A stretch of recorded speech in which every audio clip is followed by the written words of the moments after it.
லா இலாஹா இல்லல்லாஹு முஹம்மதுர் ரசூலுல்லாஹி அல்லாஹும்ம ஸல்லி அலா முஹம்மதின் வ அலா ஆலி முஹம்மதின் வ பாரிக் வ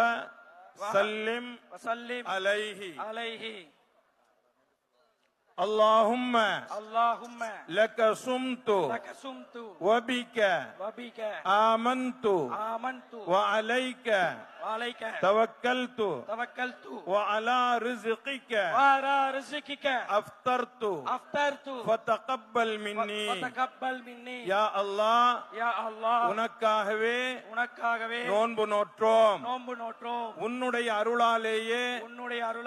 நோன்பை திறக்கின்றோம் எங்களுடைய நோன்பை